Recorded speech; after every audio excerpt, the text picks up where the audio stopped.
Seguimos en el larguero y quiero hablar de un libro. Teníamos una charla pendiente porque quiero charlar sobre Único Grande Amore, un libro que ha publicado hace unos días Tony Padilla y que recorre 50 ciudades italianas mezclando sus costumbres con el fútbol de cada lugar. Es el quinto libro que escribe Tony Padilla y queríamos charlar con él unos minutitos para que nos cuente qué nos vamos a encontrar en este libro y qué relación tiene él también con Italia y con el fútbol italiano. Hola Tony, ¿qué tal? Buenas noches. ¿Qué tal? ¿Cómo estáis? ¿Qué tal estás? ¿Todo bien? Muy bien, sí, gracias por darme la oportunidad de hablar del libro y un ¿Qué, poquito de todo. qué tal el libro? ¿Cómo va?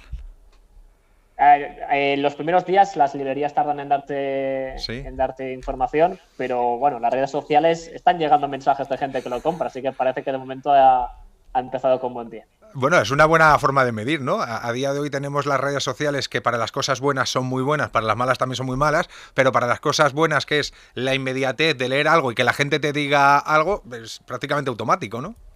Sí, sí, sí. De hecho, es como muy emocionante, ¿no? Y lo decías antes, ya he escrito algunos libros, pero me sigue pareciendo como un milagro que haya gente que vaya físicamente a un sitio, comprar un libro que he escrito yo y ponga la foto, ¿no? Entonces voy a mirar el perfil de todas las personas, de qué parte de España lo están comprando, lo están leyendo, y me parece una forma bonita de entender las redes sociales, que a veces es cierto que hay mucho ruido negativo, pero Uh-huh. también nos reserva espacios muy bonitos, y la verdad es que estoy muy contento como está yendo.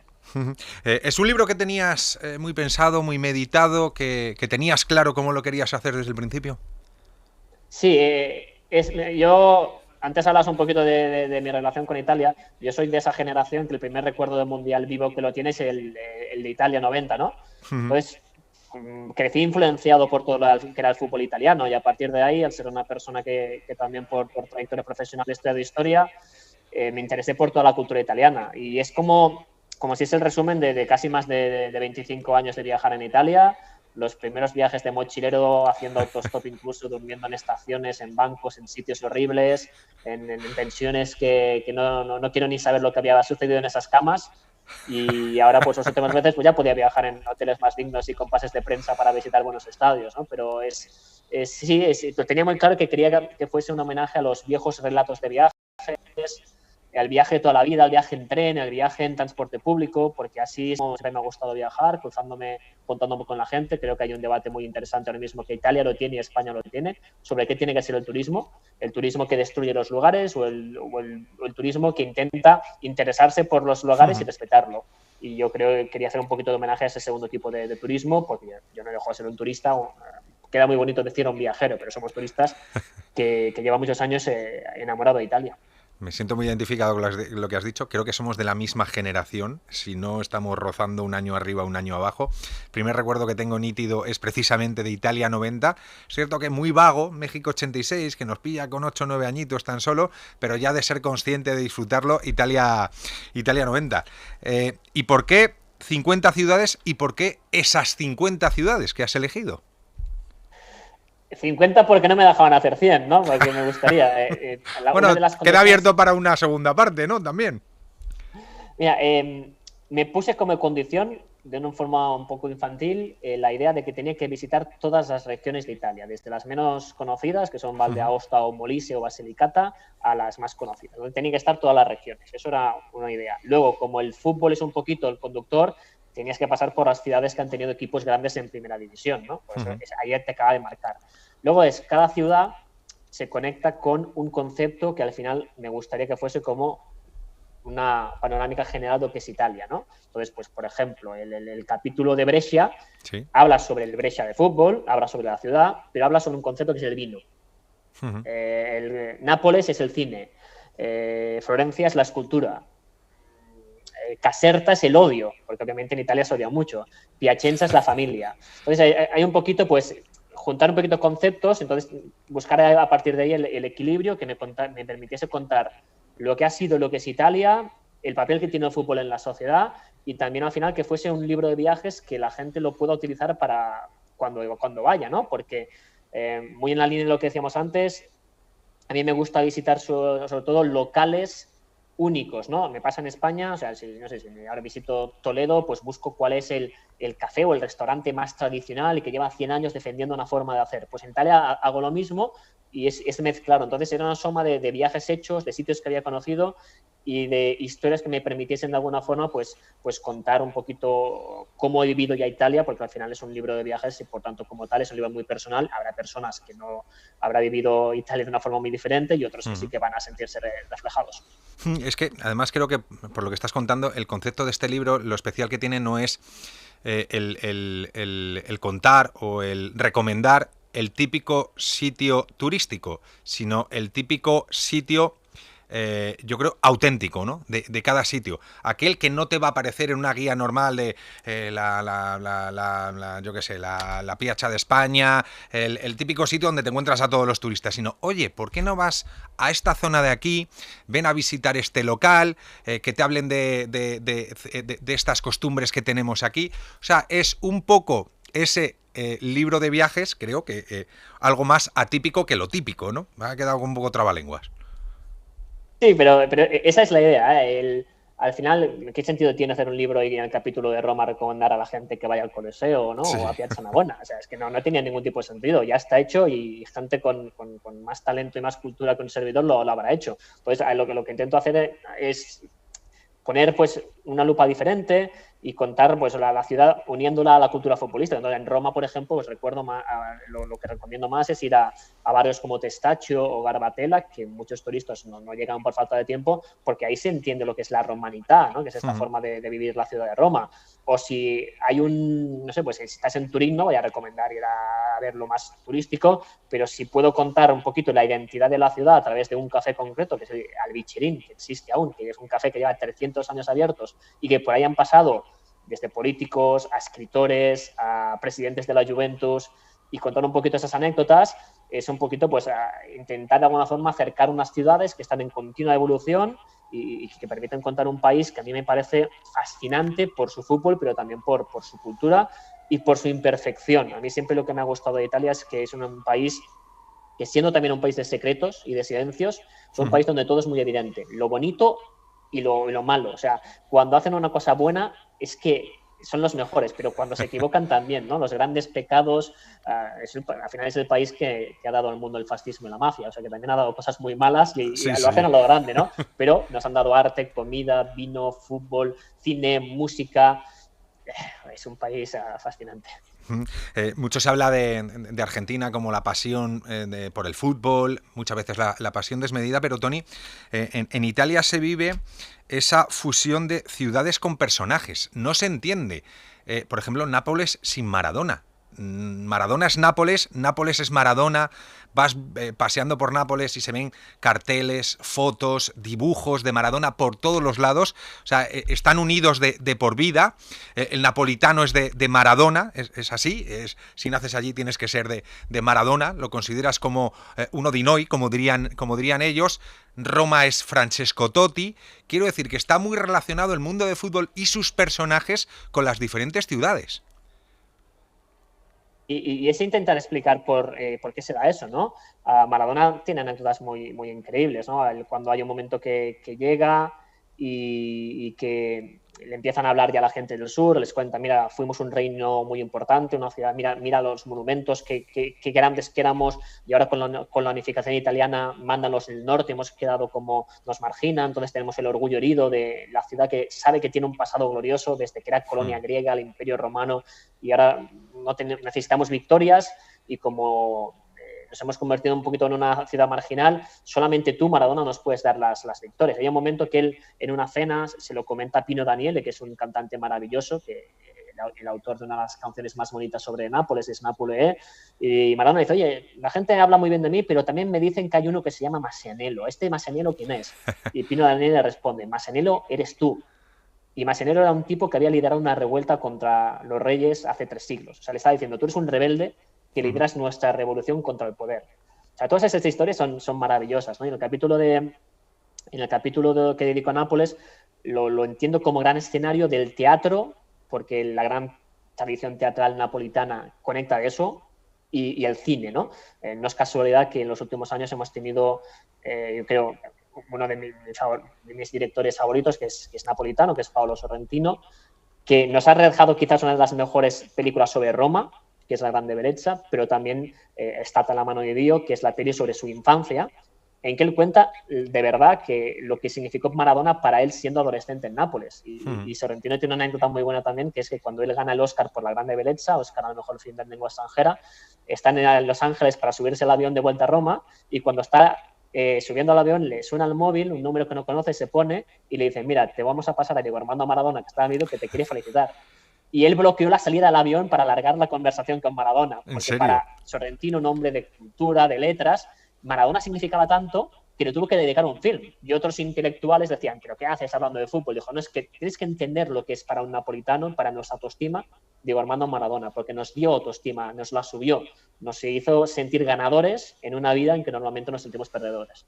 Y además, Tony, has ido a sacar el libro justo un año en el que tenemos a 3 equipos italianos en la Liga de Campeones, Inter, Milán y Nápoles, con opciones de por qué no llegar a la final de la Champions, y precisamente con el Nápoles 30 años después de la época de Maradona, encarado para ganar el Scudetto, que lo tiene en la mano. Si lo pierde es porque lo pierde él. Lo que supone esto, ¿no? Para Italia y para Nápoles, porque desde la época de Maradona, joder, se había pasado mucha hambre en Nápoles en todos los sentidos, pero en la futbolística también. Es casualidad, pero es así, ¿eh? Ha coincidido. Sí, sí, de hecho, cuando ideé a publicar el libro, lo hacía un punto como de homenaje, porque como siempre he sido más de perdedores que de ganadores, ahora que Italia se queda fuera de los mundiales y los clubes no ganan nada, es el momento de declararle mi amor a Italia. Y de repente ha coincidido con un año muy bueno a nivel de clubes, que era una cosa inesperada, pero lo comentas muy bien. Hay que recordar que el Nápoles llega a sufrir una bancarrota económica, cae a tercera división, que es donde lo compra Di Laurentiis, que es hijo de una de las mejores familias de productores cinematográficos, lo que decimos que toda la realidad se junta, y a partir de ahí lo acaba subiendo, pero lo pasan muy mal en Nápoles. Pero es que en general el sur lo pasa mal, ¿no? Hay que recordar que hasta 1970 no gana la Liga un equipo que no sea del sur, que la gana el Cagliari Sardo, en una historia también maravillosa, porque hay unas historias relativas a ese título del conjunto sardo, que hasta se cuenta de que bandidos buscados por la justicia se jugaban el pellejo para ir al ver el equipo de Gigi Riva, y les importaba un pimiento si los podían detener, ¿no? Preferían ir a ver al Cagliari jugar y pues, exponerse a la detención que no a seguir ocultos en las montañas sardas.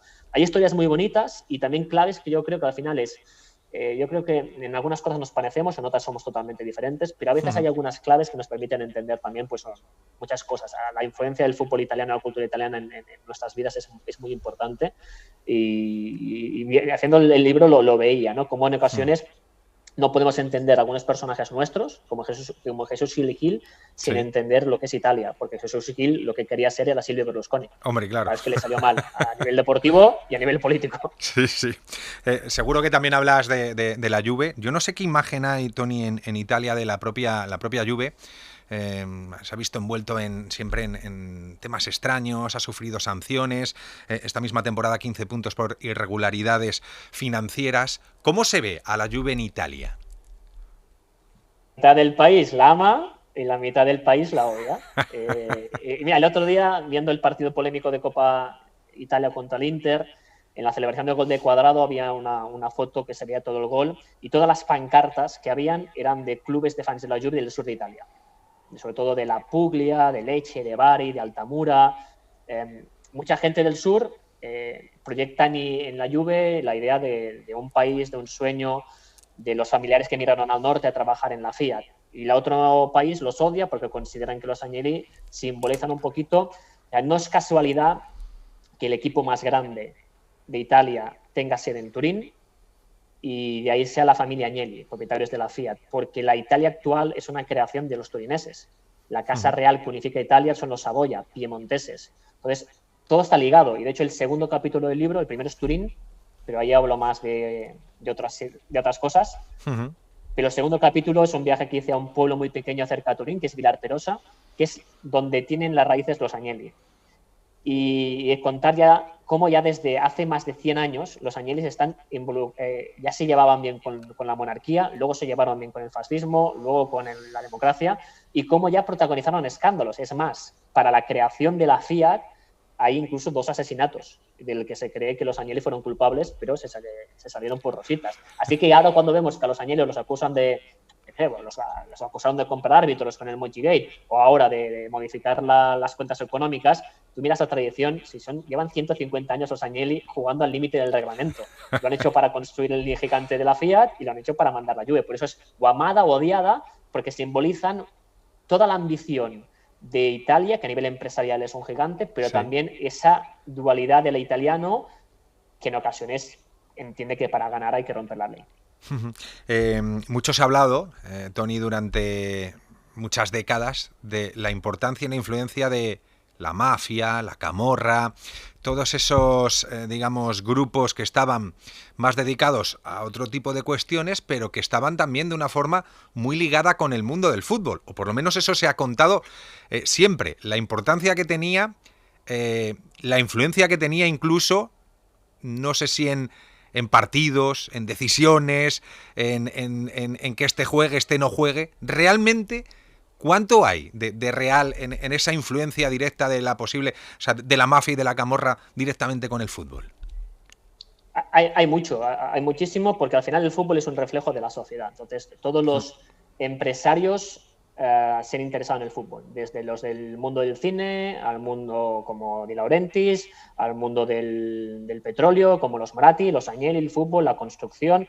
Por tanto, si todo el mundo se interesa en el fútbol porque genera pasión y genera dinero, la mafia también se va a interesar. Sí, es evidente que tenemos muchos casos, sobre todo a partir de los años 70. A partir de los años 70, que es cuando no tanto en el Nápoles, sino en clubes de zonas cercanas a Nápoles, como el Avellino, por ejemplo, empresarios de la construcción vinculados a una nueva camorra empiezan a llegar a controlar clubes como el Avellino o la Salernitana, y siempre han estado ahí, ¿no? Le dedico un capítulo, lo centro en la ciudad de Crotone, que está en Calabria, porque de ahí es la familia Scully, y hay una historia que, bueno, que me impactó mucho cuando la descubrí, ¿no? Hay un momento que en el Messina, cuando el Messina jugaba en Serie A, el Messina siciliano, tenía 2 jugadores, que eran Gaetano Scully y De Agostino.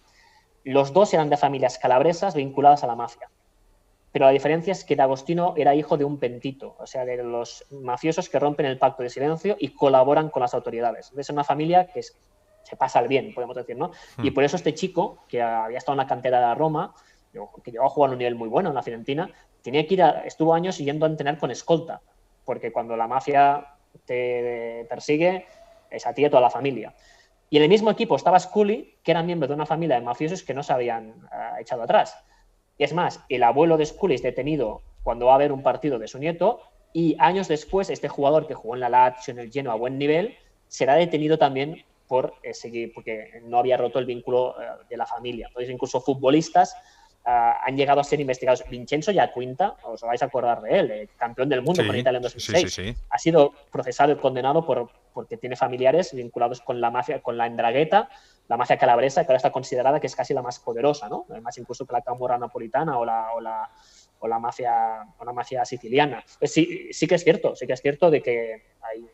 De hecho, uno de los casos que involucra a Agnelli, presidente de la Juve, es que se reunió con un grupo ultra de la Juve que estaba controlado por la mafia calabresa. Y eso obviamente se constituye un delito si se sabe que él sabía que estaba hablando con mafiosos. La mafia siempre ha estado ahí, pero también para entender el nacimiento de la mafia hay que entender lo que decíamos, el nacimiento del Estado italiano. Hay un vacío de poder en el sur, cuando el sur deja de ser el reino de las dos Sicilias borbónico, se unifica Italia y pasará todo a ser mandado por el norte, y hay un vacío de poder que hace que la gente se siente muy desamparada y se creen estructuras alternativas como la mafia, que se hace fuerte a partir del siglo XIX. Otra de las patas de toda esta situación que somos nosotros, los medios de comunicación, la prensa. ¿Cómo es la prensa en Italia? Porque mucho se habla aquí, que se hablan de los árbitros, no de los árbitros. ¿Cómo son en Italia los medios de comunicación? Muy parecidos a los nuestros. Lo que tiene Italia, quizás a diferencia de nosotros, es que como España fue una dictadura hasta el 75, no tuvimos un periodismo libre. Italia es dictadura hasta el 44-45, bueno, tiene más años de democracia. Y eso permitió que tuviesen una generación de periodistas brillantes, que eran casi escritores, que revolucionaron el lenguaje. Hay un capítulo que es la ciudad de Pavía, pero es una excusa para hacer un homenaje a estos periodistas y sobre todo a Gianni Brera, que es un periodista excelso, pero luego estuvo pues, Cándido Canabó, Pablo Condó, han tenido periodistas, pero que convertir una crónica futbolística casi en literatura, en poesía, una maravilla. Pero luego llegó Berlusconi, que creó un modelo televisivo que llegó a España. Berlusconi está en todo, el tío, es tremendo, está en todo, está metido en todo. Para entenderlo todo. Berlusconi explica la Italia moderna. Él crea un modelo televisivo que se basa más en el show, en el entretener, en la infantilización, en la ridiculización del papel de la mujer, el machismo, y crea un modelo de televisión del grito, de la polémica barata, y Italia ahora tiene pues los dos modelos como lo tenemos nosotros. Hay muy buen periodismo, pero también hay periodismo que da un poquito de vergüenza. Cuando la gente viaja a Italia siempre les recomiendo que pongan la tele, vayan cambiando en el hotel, hagan zapping y busquen los canales locales, las tertulias sobre fútbol. Demuestra que Italia, en una cosa a diferencia de nosotros, yo creo que está muy atrás, sigue siendo un país mucho más machista que España, y siempre veréis que hay un tipo de tertulia televisiva en los canales locales, que es una chica de piernas largas de pie y 5 señores en una mesa gritando, hablando del entrenador del Udinese, del Brescia o del Benevento. Y el tema del racismo, ¿cómo está en Italia? Lo digo porque aquí en España también hemos vivido algún que otro capítulo, ha habido alguna que otra sentencia, creo que poco a poco es una cuestión de educar, lógicamente. En Italia recientemente hemos tenido el caso de Lukaku. ¿Cómo está por allí esa situación? También mucho peor que aquí, yo creo. También hay un capítulo en que reflexionamos sobre, usando en este caso también pues, el trabajo de historiadores, que el fascismo no se fue cuando cuelgan a Mussolini de las piernas en una gasolinera en Piazza Fontana de Milán. Pervivió. Cambió de piel. Solamente 11 meses después de la fin de la guerra, Giorgio Almirante, un político que había sido fascista, ya es elegido en las Cortes. O sea, el fascismo mutó de piel, se quedó esperando y ha vuelto con fuerza ahora. Y entonces el racismo siempre ha estado ahí, ¿no? Pese que sí que es cierto que en su origen el fascismo no era racista, es curioso, era obviamente un régimen tiránico violento, pero en el primer fascismo había muchos judíos, por ejemplo, ¿no? Luego la influencia de Hitler, muchas otras cosas acabarían dando tumbos, ¿no? Pero tienen un problema más grave, y no solamente el caso de Lukaku, es que los últimos días hemos visto los cánticos de la afición de la Lazio, cánticos antisemitas, cánticos racistas de la afición de la Roma contra Stankovic, diciéndole que es un gitano de lo que sea. Sí.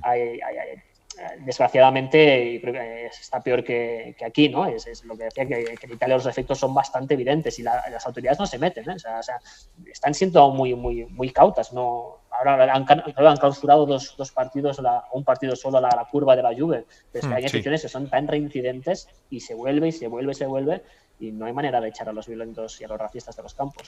Pues a ver si allí también se van poniendo las pilas y van acabando con todo este tipo de cosas. Unico grande amore, en un recorrido de 50 ciudades italianas mezclando sus costumbres con el fútbol de cada lugar. El libro de Toni Padilla, que os recomendamos a todos porque simplemente escuchando lo que está contando dan ganas de ir mañana mismo a cualquier librería y comprarlo. Toni, mil gracias por estar esta noche con nosotros, que vaya todo fenomenal y hablamos más tranquilos otro día en el futuro, ¿vale? Ojalá, muchísimas gracias por la llamada.